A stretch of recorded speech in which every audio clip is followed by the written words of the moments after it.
we're going to move to our panelists, and Stephen and Kevin are going to ask some questions.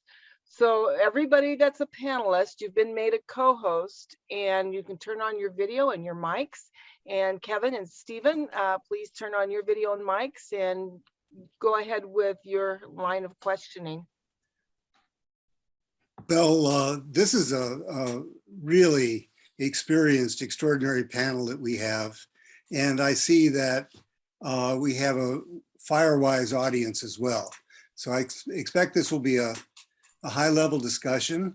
I'm going to ask some questions directed at panelists, but if you want to break out into exchanges without being prompted, feel free to do so. My first question is for Bill Tripp and Heather McRae. Mike Shukin in the film says we learn from something from every fire. And in 2020, the Slater Devil's Fire impacted Happy Camp and the Klamath National Forest. And I wonder, what were the lessons learned from that? And did it affect your fuels management projects in 2021?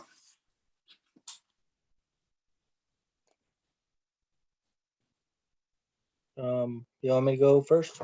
Please do, Bill. So yeah, that was quite an event that unfolded there. You know, we all knew that the potential was there.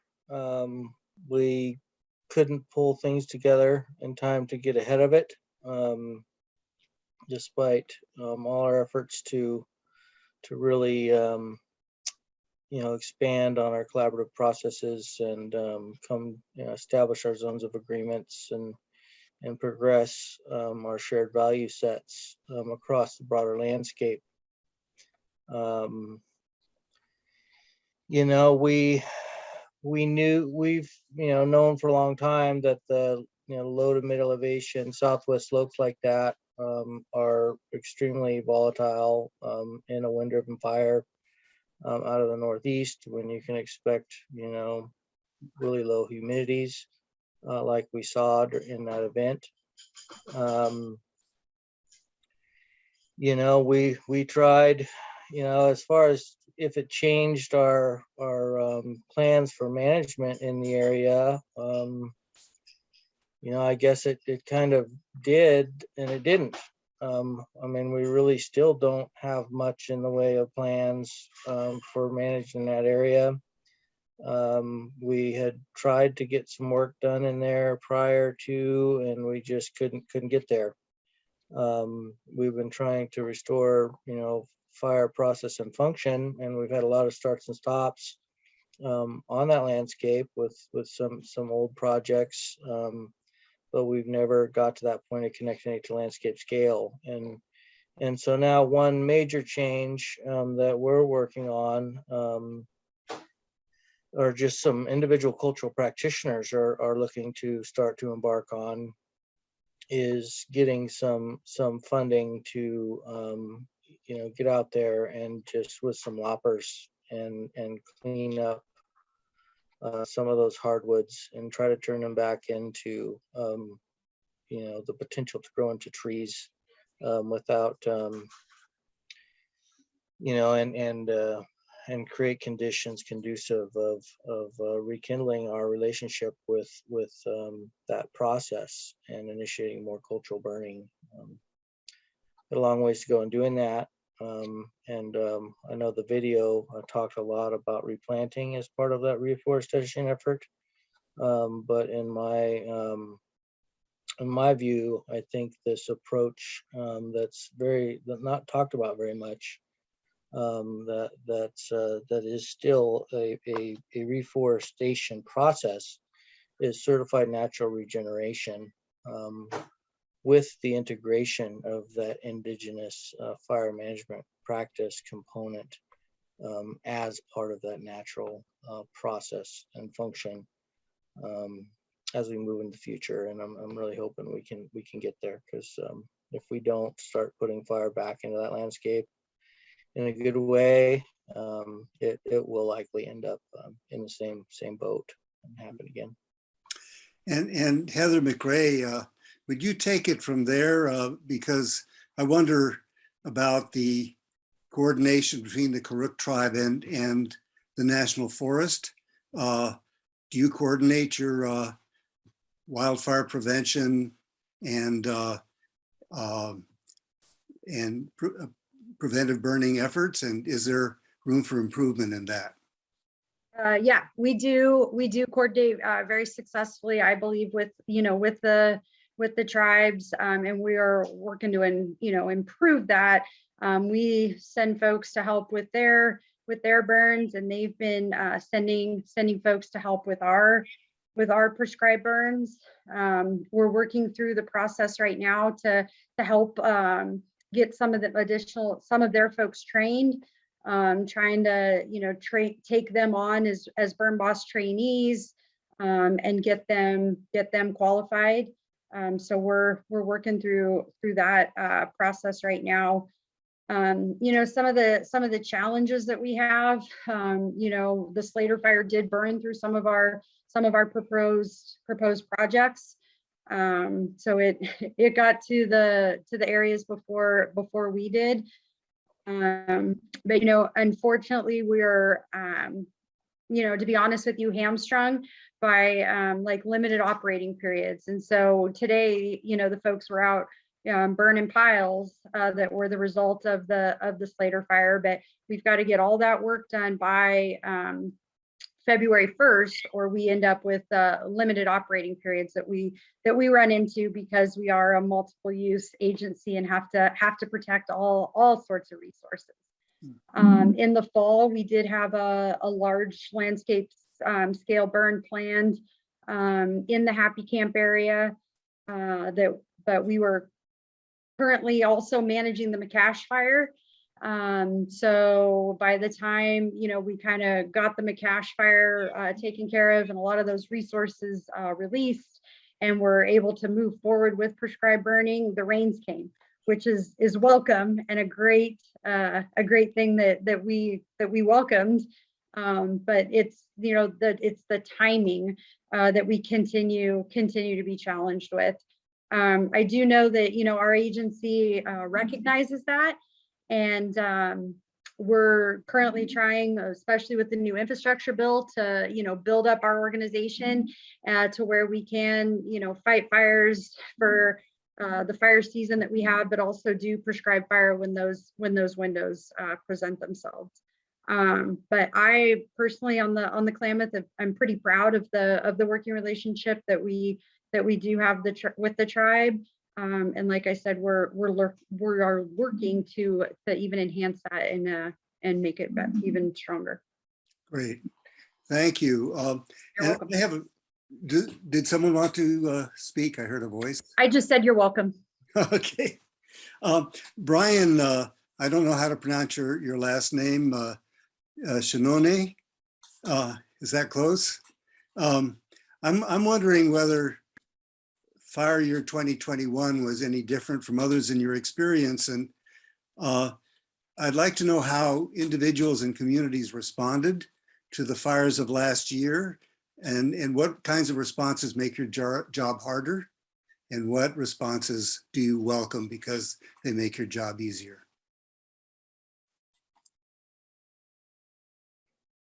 Brian? Brian, yeah, I don't think we can hear him. Here, unmute. Can you I hit mute and ask to unmute. Yeah. There we go. No. Weird. Ask to unmute.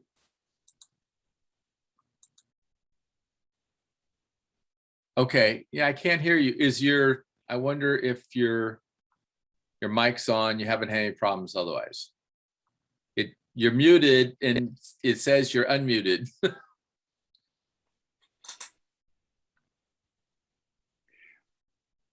Well, while you work on that, and it's going to be really important to hear from Brian, Yeah. the Office of Emergency Services for the county. So your response will be very important. But I'd like to move on to Will Harling, whom I've known for many years. Good to see you, Will. I wonder if You you, too, Stephen. yeah, wonder if you tell us about the TREX training, who participates in it, and how has TREX grown in recent years? Yeah, thanks. The TREX, or Prescribed Fire Training Exchange Program, is a national program that originated with the Nature Conservancy. And it's basically a way for interagency resources to come together and learn together and burn together. In the Klamath River, we've hosted the Klamath Treks from 2014 to this last year, 2021. And in that time, we've treated over 3,500 acres with prescribed fire and trained over 500 firefighters. So it's an incredible way to get folks out on the ground, you know, and starting with folks that took their basic firefighter classes right before the event. You know, they come in and they get to learn the basic skills of putting fire on the ground. So we've kind of pivoted lately because the TREX event, the one drawback is that it's generally it's a 2-week period that's planned in advance. And we've had people come from as far away as Germany and South America and Europe to come burn with us. But lately we've embraced the All Hands All Lands program, which relies more on regional fire resources that have established agreements, so that when we get that good burn window, when the conditions are perfect to put fire on the ground, we put out the call. In 2020, when we first started doing that, we got as many as 60 individuals, NWCG or national qualified firefighters, showed up on a 2-day notice, and we implemented some great burns in the Orleans area. So we've had a lot of success, and this last fall you know, there was a lot of uncertainty about whether we were going to get permits because wildfires were still burning, and we decided to kind of combine those two models, and we burned for 5 straight weeks. Or actually, I think there was one week we took off in the middle of it. We had originally planned for 7 weeks, which turned out to be a little ambitious and drove us all crazy. So we called it after 6, but in that time we burned both on the Klamath and Six Rivers National Forest, on tribal lands, on private lands.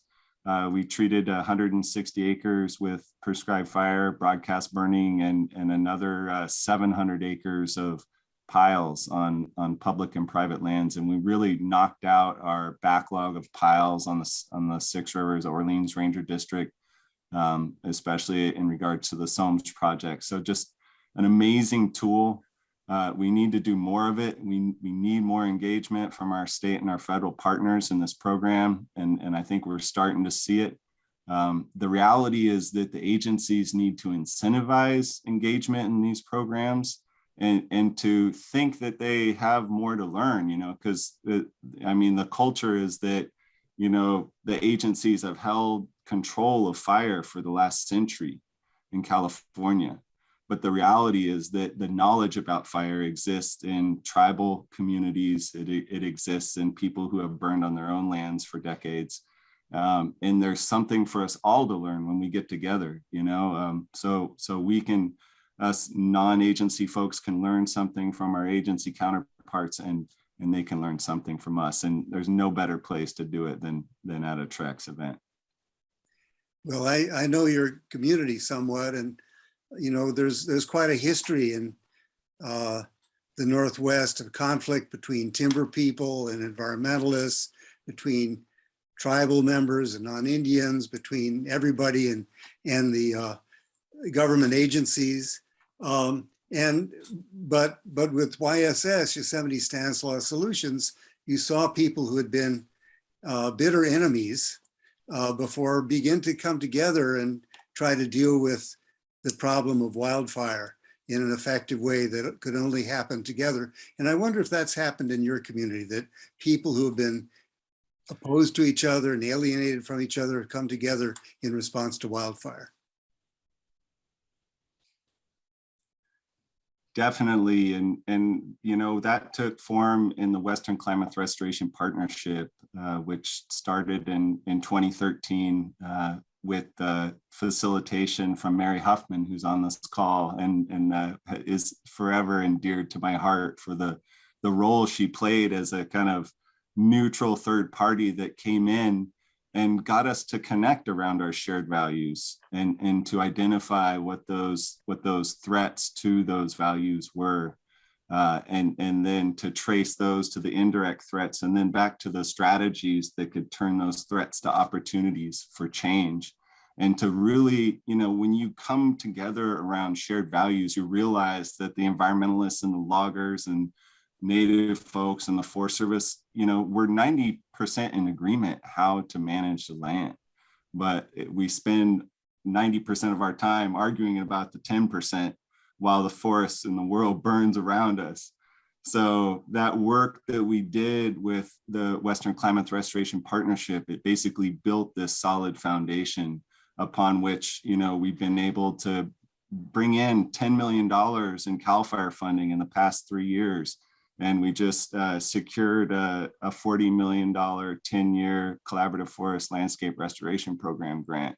So when we can speak together with this one voice, you know, and agree to the priority of the work that needs to be done, you know, we can get the resources to make the change that we need to make at the landscape scale. But it does take speaking with one voice. Well, you give us a good segue to Jake Burgess and CAL FIRE. Jake, in the film, when we filmed the Yurok Cultural Fire in 2017, it was, that was the first time that CAL FIRE had directly supported Yurok cultural fire lighting. And I wonder how extensive has CAL FIRE's work with tribes been since then? And I also want to mention that when Kevin and I were meeting with Chief Pinlot, he said that he had really learned a lot from the Klamath River tribes, and it really changed his sense of the priorities for CAL FIRE. So I wonder now, Ken is retired, you have other leadership in your agency, but what are some of the lessons you've learned from working with the tribes, and how do you see that going in the future? Well, first off, I'd just like to say hello. You know, from my perspective, I work at the unit level, so I do have familiarity with the Yurok because I worked over there for a few years. But as far as the interactions with fire, our involvement with their fires, I'm not super familiar with that side of it. I do know that it seems like the program is getting better all the time, right? Our collaboration is stronger than it was before, and you can definitely see the emphasis that's being put into collaborative work. In our unit, you know, we have done some recent projects. We've worked with the Quartz Valley tribe recently on some pile burning and some fuel reduction stuff. And I know that on some level we're involved with the permitting and some of the other stuff with Trex and there are some other things, you know, going on. But as far as elaborating any further, I don't know that I really have enough insight into those interactions on the bigger scale to comment a whole lot further, unless you have something more specific, maybe. Right. I'd like to ask you a more general question, because I know that with all of these wildfires that California has been having, you're facing limits in personnel and equipment. And what do you need to do the job that you think needs to be done, certainly in your area? Well, I mean, I think ultimately we need more people. We need more. I mean, that's the biggest struggle, I think, is just like I think Bill said, we get strapped doing multiple missions, and our windows, our burn windows, are really short, right? And so a lot of times our forces are committed to actual, you know, fires throughout the state, and we just don't have the resources here either to do the work ourselves or to have the strategic reserve to respond if there's escapes or those sorts of things. So that kind of handcuffs us a little bit. So I think the resource shortage and maybe the the resources dedicated to that type of work and not fire suppression. But that's a hard sell when, as our agency, our priorities are different than others. Right. You have to protect private lands and lives and property. So Exactly. And that just makes it a really, really complex issue. I think we all recognize the need for expanded work. I mean, on a scale that I can't even comprehend, to be honest. But it's a challenge. right.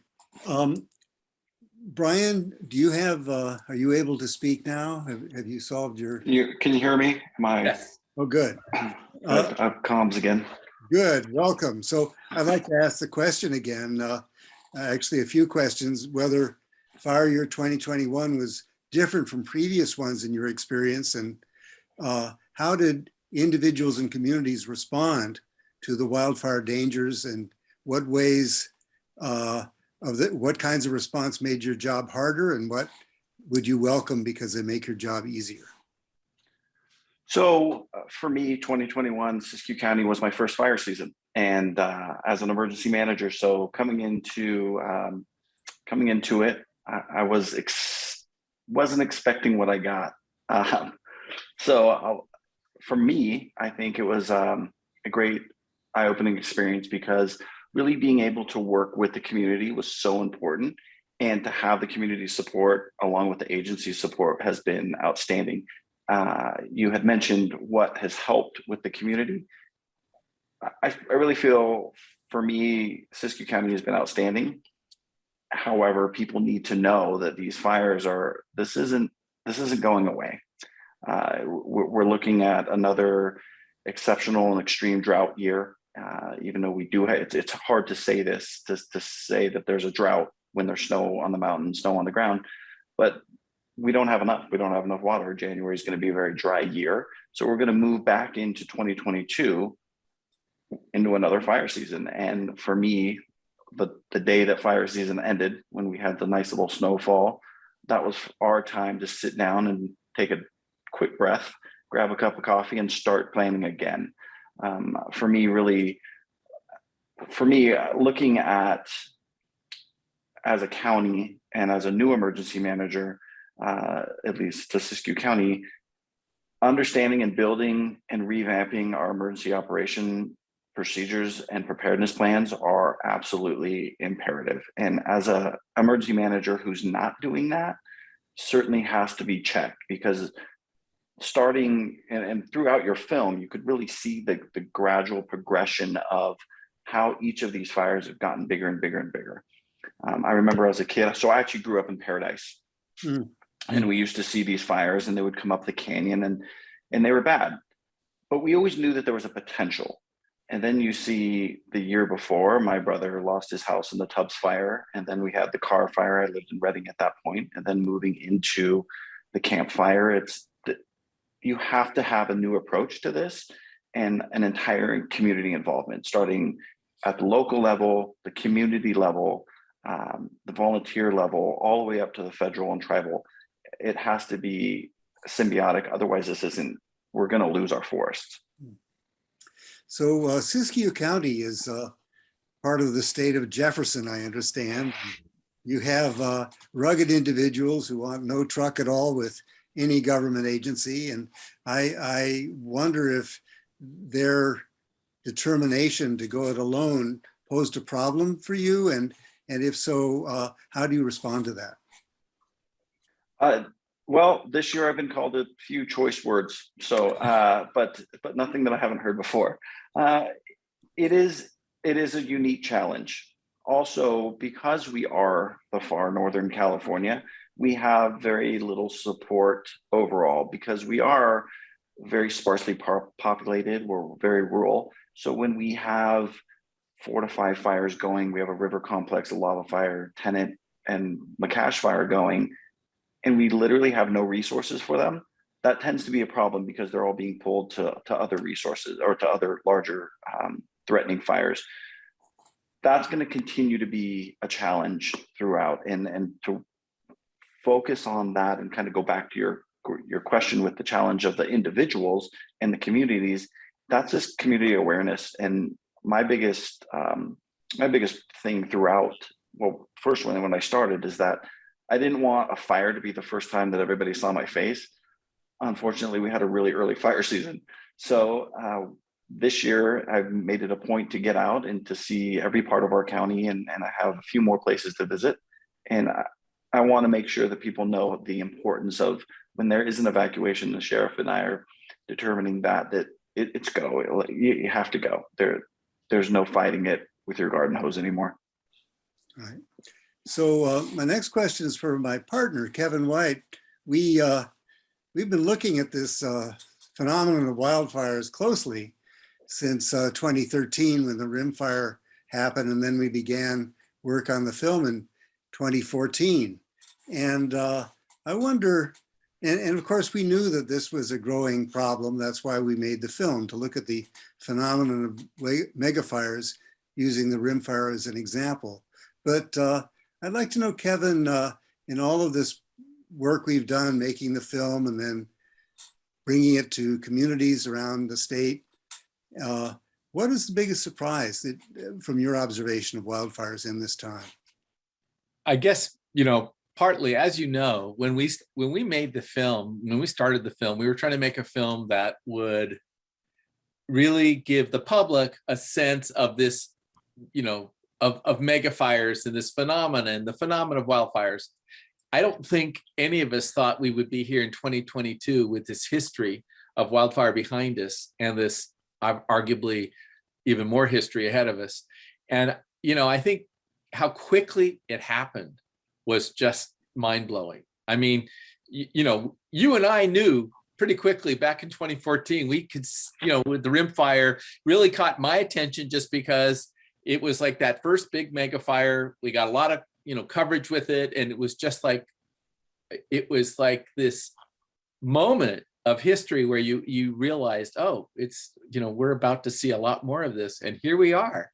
And it's, profoundly sad at the same time that we're having these conversations now, and that we're still having to worry about how, can we do prescribed fire at a landscape scale where we can really make a difference in our forest? Can all the communities come together to figure out consensus about how we're going to do this? Can we figure out ways to approach resiliency in our communities now? Because that, I think we're beyond we all kind of recognize what's going on right now. And we all have to have, as Brian said, and all of you have said, we need plans for resiliency moving forward. And in my experience, the thing that's, kind of confirmed with the 400 or so community screenings we've had, it starts bottom up. It starts from communities getting together, finding consensus, listening to each other, doing what we're doing now. And that is the key to really figuring out how you're going to build resiliency. And yeah, you're going to have all kinds of different viewpoints. Wildfire is a Rorschach test for a lot of people, and a lot of people put a lot of stuff onto it. It becomes very political. At the same time, I'm hoping that we can find some funds to do more prescribed burning at a larger landscape scale, maybe not, or a larger scale, maybe not all that we need, but I want to make sure that we hold on to some of our hope, because if we lose that, we're in deep shit, frankly. So I just really want to say that that's part of what I'm seeing, is that people recognize that we need to be working on solutions. We need to move forward. We need to build consensus. So that's a long-winded answer to your question there, Steve. Well, I'll try to ask a question that elicits hopeful responses, but but now I'd like to ask Julie Thrupp-Titus. You're a wildland fire and fuel management expert, and it's kind of a big question, but you have a very educated audience, and I wonder if you could give us an overview of fire ecology and fire history in Siskiyou County, and give us a sense of how wildfire has changed in the last few years and where you think it's heading. Oh, yeah, that's a good loaded one. In your intro as an expert, I will say we're all students of fire, and that's how I've been brought up. I started out in suppression crews, hot shots engines, hell attack before I moved into fuels management. So, pioneered fuels and prescribed fire programs on the Sequoia National Forest at the district level on the Greenhorn district, and then pioneered the forest level program on the Shasta T, which was my last 8 years in the Forest Service before I stepped out about a decade ago to start community wildfire protection work with some of my colleagues, just a couple of them that were really interested in trying to help communities seeing exactly what you're talking about going on, the frustrations and the inabilities to do what you're, trying to do better. So anyway, in Siskiyou County, the fire history is really interesting, and I've worked closely with Carl Skinner. I'm sure you've heard or know of Carl Skinner. I hope he's worked with PSW. And when it comes to fire history, he's an expert, in my opinion, though he will say the same thing. He's still a student. It's amazing some of the fire patterns on the landscape. If you look at Siskiyou County and you look at the fire history layers, the way that the last few years on the Klamath and on the Shasta T, how it started filling in the puzzle pieces. It's pretty amazing. For instance, the lava fire this year that came within 4 miles of Mount Shasta, it was starting to burn in an area, no fire history whatsoever. So it was filling in the puzzle pieces from the 50s fire that burned a lot of the mountain area. And it's pretty amazing. So, I mean, I wish I could share screen and show you, but I don't have that with me. So when you talk about fire history, it's been very interesting. It's also been a huge heads up, obviously, not just Siskiyou County, but our adjacent counties with the size and the scale. And we all know that. We're all seeing that. And I will say fuels is a huge part of that. Now, there's places that are so out of whack, I'll call it, out of the fire regime that it should be how it was, I should say, in that just putting fire to it in general, prescribed fire, is tough because of both climate, fire prescriptions, fire science and art, and that science, the prescription is so important to get it right. When you have fuel loadings of 100+ tons per acre, and this was an amazing film you guys did, but a lot of the landscapes didn't have the 150, 100+ tons per acre that we're experiencing now that are propagating really, really intense fire situations. So I'm not saying I have a solution. I'm just saying that's the picture in some of our areas. And it's going to take more than just fire, in my opinion, some thinnings from the communities out so you can get that fire going safely in some of that, just some ideas there. And then one thing I'll add that's really interesting with the conversations that you just had with these other participants, bringing communities together, because I've done community wildfire protection planning in several communities now, including Dunsmuir. I've collaborated on some communities, Goleta down in the Central Coast area. I've helped on the Wairika one, where's our county seat. And I did with a small group, the entire county-wide protection plan with CAL FIRE, with interagency. Amazing bringing people together as agencies so we can collaborate. And part of what happened in that stemmed from a fire right locally here in a small town called Weed, just north of Mount Shasta. 2014, we had Bulls fire rip through Weed. It burned 200 homes. It's not a big town. And it happened at 2 p.m. in the afternoon.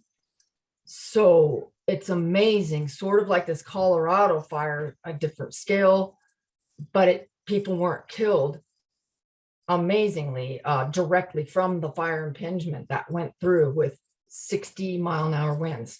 where I'm going with this is the collaboration. You have a lot of, like you said, different politics, different everything, but everybody comes together when it's survival. And it made a big impression on everybody. All the agencies came together, and all the community came together.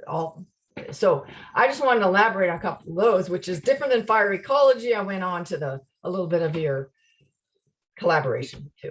Great, thank you. Yeah, that's very important for us. That's the purpose of this film, as I see it, to help communities convene and discuss what they can do together. Now I have a question for Bill Tripp. Bill, I wonder if you would talk about traditional ecological knowledge, which is a form of knowledge, and speak about how it's complementary to, contributing to the ecological science, as we call it in Western culture, ecological knowledge about fire. Well, there's probably a whole lot more to that than a person can speak to in just a few minutes, for sure. But a few things on that. If in the context of the Slater fire, for example, you know, that the names, the Karuk name for Happy Camp translates to the place where Hazel Creek flows through. And so that tells you a little bit of something about that place. Indian Creek is what it's called now. And, you know, I would be interested to know why they ended up calling it Indian Creek. Perhaps it's because of the amount of fire that was being used up in that country by the Indians to manage hazel and other resources. Those low to mid elevation, you know, slopes, you know, southwest slopes, you know, were historically, you know, more black oak woodlands and open meadow type complexes, and they've, you know, since become dense conifer plantations on the most volatile fire behavior potential slopes. And so those types of trees, you know, you can use fire at times a year when it's not dangerous. And so, you know, the traditional food, fiber, and medicinal resources that we as Indigenous peoples get from the landscape are tied to these long-term relationships with fire and place and everything that's there. And there are, you know, ways to benefit from that. You know, historically, things were burned very intensively, you know, in the first 2 miles from the village. And so you look at how that Slater fire spread, it was spotting 2 miles out. So if you have a 2 mile radius, you got a 4 miles in diameter, you know, and you don't have a lot of light flashy fuels that are receptive to embers.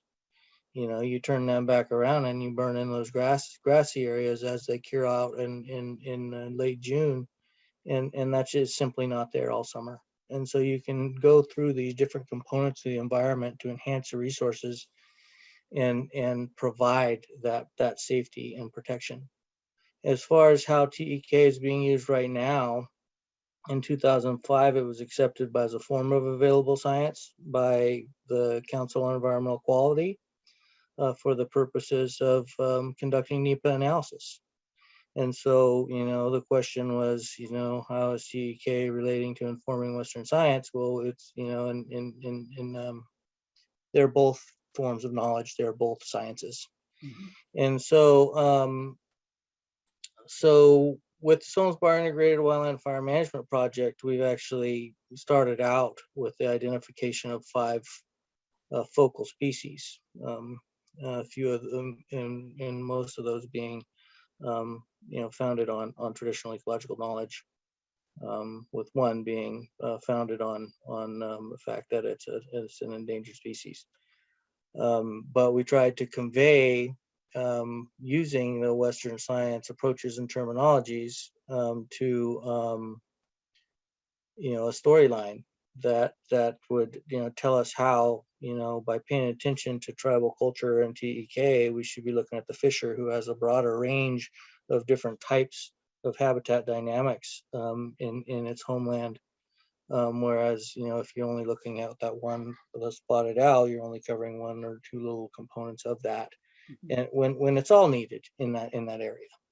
And you can't put the type of fire on the ground throughout the year that helps you break that landscape scale fire behavior up if you don't have that diversity of conditions out there. And so basically we use the NEPA process itself through our collaborations, our Western Klamath Restoration Partnership collaboration to write the cultural resources specialist report for that project, which we're now well into implementing. And so that's the first time, that authority was put out there in 2005. And that's really the first time that I know of that it was actually utilized in a way that culminated in a larger scale project actually happening on the ground. Thank you. Now I'd like to toss the questions to Kevin, who's been reading the chats. And you probably have pulled some good questions out of the chat, Kevin, for our panelists. A handful. I mean, there's a lot of great questions. One MC brought up a lot of points about, reducing fuels, and can we do that at landscape scale? Also brought up this issue of, how can we address this problem in terms of policy? And I actually think that's a really important question for all of you to look like, what would you like to see? How can policy makers support your work in ways that will help affect change? And what would you like to see around that? Because I think that's really critical. We are at a point right now where we absolutely have to rethink, how we're regulating a lot of this and what we can do to benefit all the folks on the ground to do the work they need to do. So I don't know, I'll just say, Brian, let's start with you real quick, if you don't mind. Yes, so I think the policy really stems at local level moving up and being able to work with the surrounding tribal, federal land management and land use areas to really build a community forest and really there tends to be a lot of fighting over the forest and who's going to manage it and who's going to do what with it. And really, if we continue to fight over the forest, really what that's going to turn into is later on we'll be squabbling over ashes. And I can't emphasize that enough. And I know that that's my big push this year, is to really start building that relationship throughout the county and hopefully pushing that through not only the Forest Service as well as the Karuks and through everyone. And I think that's where it really needs to start, is at the local level and then push up. Anybody else would like to chime in? Will, I'm curious what your thoughts are.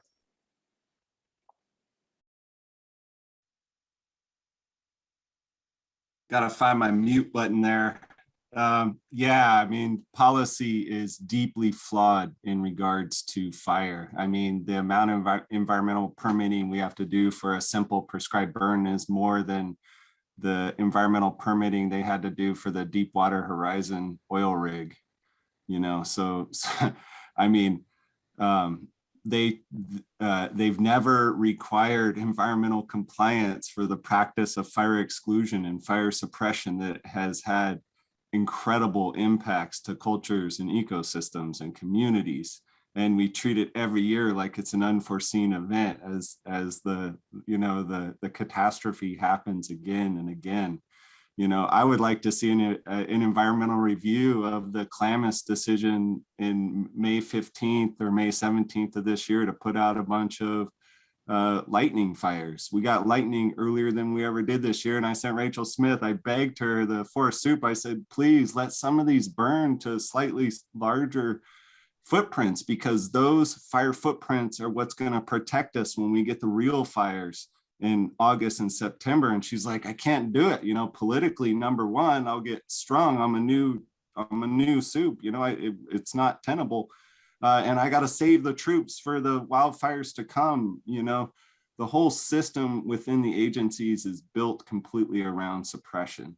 And until we go in there and we rebuild that system of incentives and liability to incentivize prescribed fire, to incentivize collaboration at a larger level, which the collaboration piece is starting to happen, you know, we're not going to see the change at the scale we need to do it. So it has to happen with, you know, legislation, like for instance, with smoke, you know, the exceptional events rule, like we're in attainment miraculously in Siskiyou County, even though people are dying from smoke exposure, because exceptional events, wildfires get written off like it didn't happen when it comes to impacts.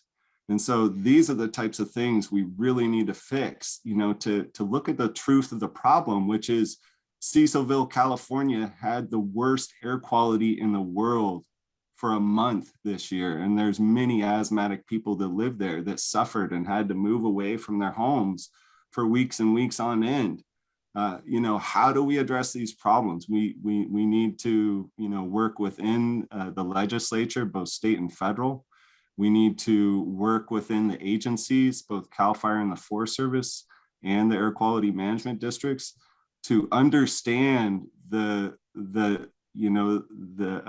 motivational factors. You know, like when I look at my friends who are burn bosses in the Forest Service, and you know, there's so little incentive to put a bunch of energy into prescribed burning when you can wait for a wildfire and go do that same prescribed fire under an inversion and get the same effects as your prescribed burn with no environmental compliance dock, with no liability if it escapes, with no smoke impacts. You know, I embedded with the Forest Service in 2020 and did a 400-acre burnout in Forks, bringing fire down to homes. And there was 5 of us, you know, and it went smooth, and we had less than 10% canopy mortality. It was a perfect prescribed burn. So people with the ages within the agency, you know, I think they're given what they're faced with, they're willing to live with the suppression paradigm. And that's not going to change until enough people fight to change it from both within and outside of the agency. Yeah. Julie, what are your thoughts on that? Well, I agree with a lot of what he's saying, that, and I see we have problems in policy on a lot of different levels. So he, you know, speaking to the prescribed fire side of it in the forests and in that scale is one aspect. I also see policy that would be really helpful on the scale right in amongst communities and adjacent. For instance, hard thing to talk about in Siskiyou County, but we have a problem with our empty lots. Huge problem. We have a lot of fuels on places, and we have absentee owners. So big, we're not, and some of these are big, large scale, pretty big properties. That's a problem. There's not, so, you know, I'm not going to point fingers. I think there's policy problems in every aspect of our management, and it's not easy to tackle. But I think if we come together, I've worked a lot with the Siskiyou County, the Siskiyou unit for CAL FIRE. They know it, they see it, and it's hard because they're up against the same thing. They want to make changes. Forest Service does. The NEPA, it's so tough. There's some great projects. Heather can speak right away. I mean, great projects that have been planned that have taken 10 years and they're still not even going yet. So we have lots of policy problems. I will agree. But I also agree, if you can work from the communities out, also super important. You know, the changes within the structure itself. Now we have policies in California: build a new home, hardy board, boxed in eaves, all that super important. What do you do with all the homes that aren't new. You know, how do you help people get to there? So again, it's in a lot of realms. I'll just answer that. That's probably enough. Heather, with a lot of the projects that you're trying to get off the ground and doing now and in the future, what are your thoughts about that? Is there anything, and do you feel like there's dialogue to make policy a little bit more easy to navigate so that you can get work done quicker? Yeah, and just, you know, for the audience, I currently work on the Klamath, but I did used to work on the Shasta Trinity for 11 years prior to my current position, and spent that time in fuels management. And so I'll just be brutally honest, I think we're our own worst enemy. And I think that there are so many opportunities. And I appreciate, Will's input, but I hope that, some of the folks on here, do recognize that in my 11 years on the Shasta Trinity, we have increased pace and scale. And we have, increased the prescribed burn program. As Julie said, we have NEPA for, we could be busy, specifically on the Shasta Trinity on the management unit that I used to work on for 20 years. We've reintroduced, repeat prescribed burning, and we have those projects in place. It's just, so we have the opportunity for timber removal. And so once the NEPA gets signed, we issue a timber sale contract, and then, the timber sale purchasers have 5 years to remove the timber. Well, then we have large wildfires, and they get hung up doing salvage on their own properties. And then the market is so up and down, then we give them extensions. So it takes 10 years to get the timber removed. And then, then we're trying to follow it up with prescribed burning. The other thing, like I mentioned before, is we are a multiple use agency. And so despite me being super aggressive and wanting to go out and burn and seeing those opportunities, we have a spotted owl that's nesting in our burn unit. And so it's like, okay, well, we can't go burn because, the spotted owl, is there, and we've got to manage for that as well. And do the right thing, when it comes to that. I can, like I said, be brutally honest, like on our management unit, we haven't burned in the last 2 years. Part of that has to do with that, that fire season that won't end. And then as soon as we have an opportunity for prescribed burning, we get the rains that we've looked at. The Forest Service also 2 years ago in our region said, locked down prescribed burning in the fall and said, we're not going to do any prescribed burning because we need all of our resources, to be available for wildfires. And we've got Santa Ana winds coming in, in Southern California. So we've got to shift our folks down there.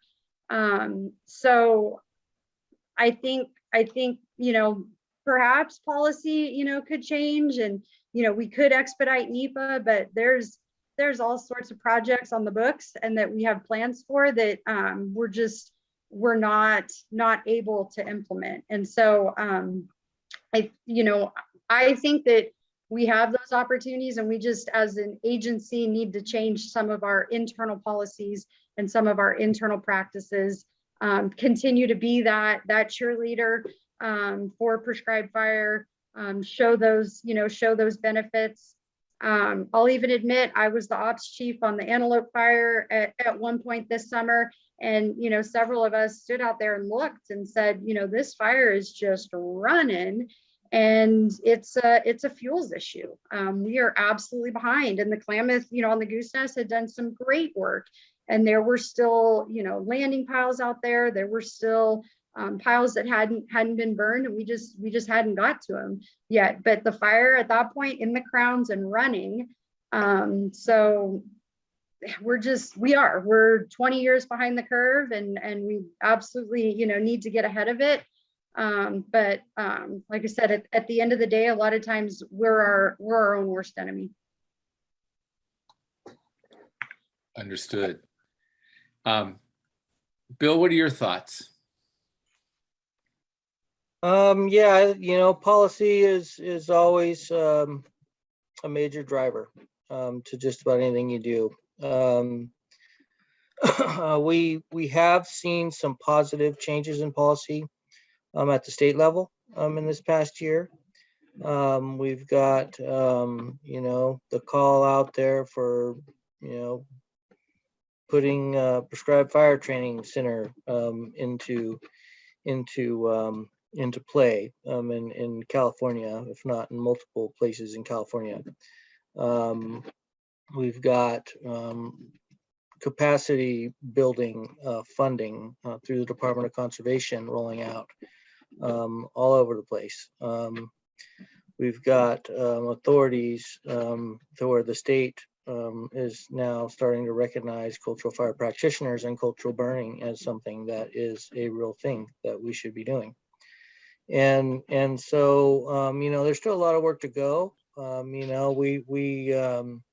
We've worked with a lot of folks throughout the state last year in putting together what's called the Good Fire Report.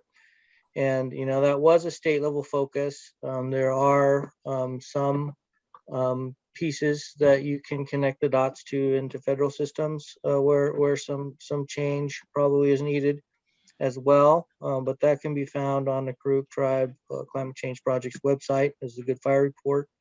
As well as the the Karuk Tribe's Climate Adaptation Plan. We've got earth systems that are failing all around us, and sometimes it's hard to imagine something like the right kind of fire in the right place at the right time can actually be a solution to these things. Because it's just been so deeply ingrained in society that it's bad. But there's information in there that hopefully folks can learn from, and maybe we can change some policies to enable some of this. We're not always trying to do it as an emergency.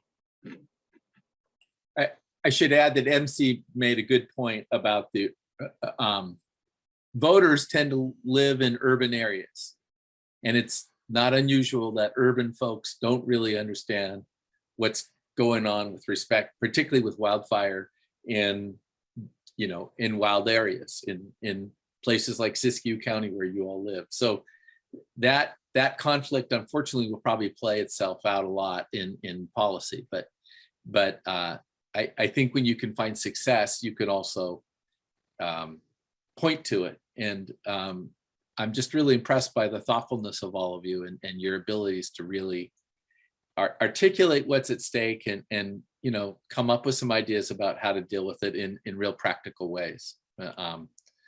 So we're getting to the point where we're probably need to close out a little bit. Steve, did you have one last question you wanted to ask all of our fabulous panelists? I do. It's an open question, and maybe it'll give us a positive note to end on, which is that there's a lot more funding available than ever before from the state and federal governments for wildfire prevention, and that's not just suppression. So what are your priorities for the best uses of this funding? Good question. Yeah, this is Jake with CAL FIRE. I'll jump in. I didn't really get to comment on the last one either. Oh, I'm sorry, Jake. I apologize. No problem.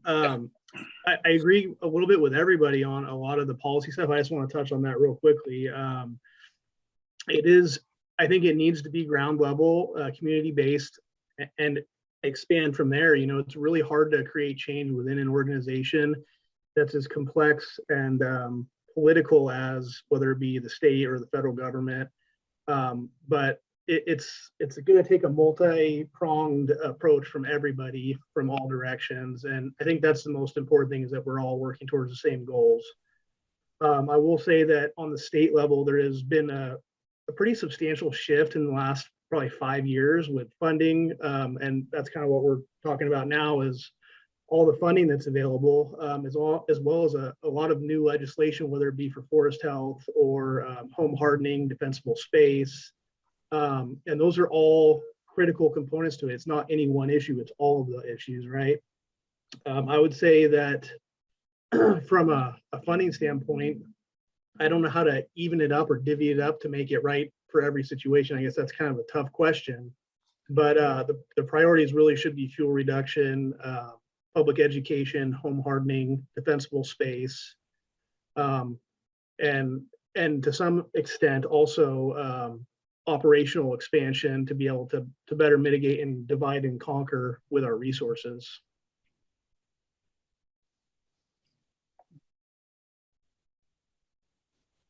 Anyone else on the best uses of the funding that's coming down the pike? Yeah, for us, I with the could take Siskiyou it. County, Go we're for it, just Brian. oh, go ahead, thanks. Yeah, we're using it for really the really adaptation, mitigation efforts, anything, and then also preparedness. Once again, is so important. Really looking at for us, the county just implemented Zone Haven. So warning and alerting is so important, and to get all sides of that, and really understanding that people need to be first and foremost alerted to understand it. But there's steps before that, as Jake said, the mitigation portion and being prepared, and then also adapting. And I know Happy Camp has done a fantastic job of being fire wise and a fire adapted community. And if we can grab a hold of that and really use that momentum for the other parts of the county, that would be just so important and so imperative moving into the future, especially 2022 and beyond. I'll say that the Fire Safe Council and some of the areas in the local communities surrounding are doing a good job in collaborating to look at the use, and forefront with that is looking at the prioritization of projects. Because if we start looking at places that, hey, let's burn here, let's burn over here, having an organization and a prioritization based on the needs of the communities and agency buy-in to that it has been pretty well lined out in the CWPP that's countywide. And having looked at the priorities, ingress and egress, getting in and out, your access routes, so that you don't have what happened on Campfire, where people were trying to escape and were burned. They died in their vehicles. And there's a lot of places in our county that we need a lot of work. And I think the agencies, I know CAL FIRE is working to help mitigate that. So, and I know Prescribed Fire too, as we push out, it's if we all work together. So I'll just say that, I'll leave it at that. But there are plans in place and prioritizations to look at how we spend the money. Hey, Julie, that was a really good point. Jake again. I didn't really dive into the whole ingress and egress, but I mean, I think that is probably the number one issue, and it's the place where we can have the biggest impact in the shortest amount of time.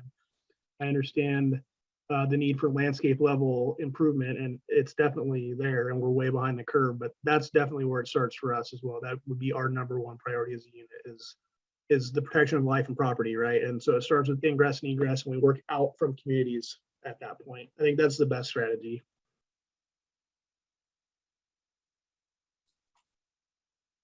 Yeah, I think your comment, Jake, about that multifaceted approach. We need to empower landowners and communities and neighborhood groups to work on defensible space.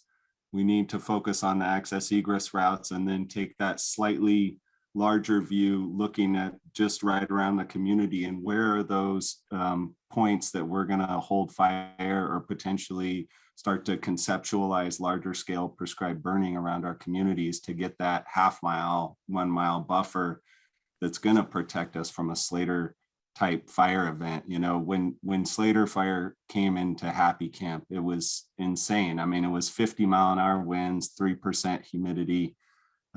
It was literally a horizontal river of flame that was coming along. You know, it was impervious to slope. It was just flowing along the ground, and there was no way to stop it. There was nothing we could have done in that moment to change, you know, what would have happened. All the work would have needed to happen ahead of time.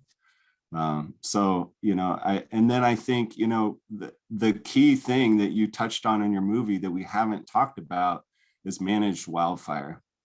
And the reality is we need to wrap our heads around managed wildfire. And it's a hot potato because, you know, the fire managers that are making those decisions, that's a huge amount of liability they take when they make that decision. And so tools like the pods that was first developed with the Forest Service that we're now bringing into a collaborative framework. In fact, February 22nd is the Klamath Region pods meeting in Happy Camp, or potentially virtual if we get blocked by COVID or weather. But those types of discussions about shared risk decisions, you know, if these fuel breaks are in place, if the fire starts and there's these fire footprints around it, if the community can conceptualize the risk they're taking when that fire manager says, hey, you know, we think this fire can burn and have a benefit with minimal risk, and the community agrees in real time, or they've had those discussions ahead of time, then we can start to see those managed wildfires that don't require NEPA, that don't require all of the things that intentional fire do, start to play a bigger role at the landscape scale. And so the sooner we get to that point where we're making these shared risk decisions with the communities that are affected by those decisions to suppress or manage for resource objectives, the sooner we're going to start to see more good fire on the ground and more fire footprints to work off. Because my buddy Lee Tarnay modeled that Slater fire. If it wasn't for the 2017 Oak Fire and the 2018 Natchez fire footprint just to the west of Happy Camp, they predicted that fire would have burned down the town of Crescent City on the coast. So we need those good fire footprints out there to start to break up these insane fire runs we're seeing today. Well, this has been an invaluable discussion.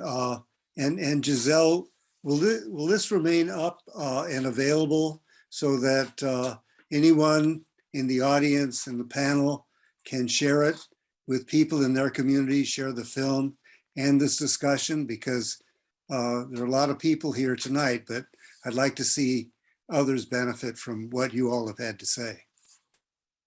Yeah, I just got word from my internet and IT guy. He says, yes, we'll be publishing it to YouTube tomorrow morning and we're going to leave it up. So that's really the great thing. So are there any more comments or from any of the panelists? Anybody have a burning statement, something they just want to get off their chest? Now's the time.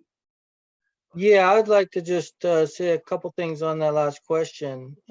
Is that, you know, what I kind of see that we really need to do with this funding that's coming down is to work together on what our local level priorities are. Every community is going to be different and what those are. And we also need to be thinking about how we're going to address long-term sustainability.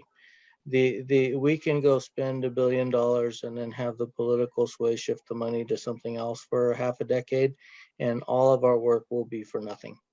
This work has to be sustained for the long haul, and that relationship with the landscape needs to be sustained for a very, very long time in order for it to work, or else we're just kicking the can down the road. I agree, Bill. Thanks. Anybody else? Well, thank you. This has been a very enlightening and edifying effort. And as you know, I agree. It has to be a concerted effort. It has to be a collaborative effort for problem solving. And I think we need to continue to reach out amongst each other and come together to make some very important decisions for managing fire. I'd like to thank our very adroit group of panelists and film producers. You've been awesome. I'd also like to thank my team, Greg and Linda. Thank you so much for all your help. And also, I want y'all to know that we're going to be sending a survey in an email, and we'd like you all to talk to us about what you think and answer the survey questions. It'll be really invaluable for the filmmakers and for fire safe councils and all fire managers, I believe. So anyway, thank you all. And anybody else before we sign off have anything to say? Giselle, I just want to say thank you again to your organization and your team. It's been really a great experience. And to the panelists, I sure hope people could listen to all of you, because you had some real thoughtful comments, and I hope you can get traction with all of your work. So thank you all. I agree. And thank you, filmmakers, for reaching out and asking to air this. I think it's just really got a lot of interest, and people are going to respond, and hopefully we'll be more educated throughout our county. All right. Thank you. Thank you. Thanks all. Bye. All right. Bye, y'all.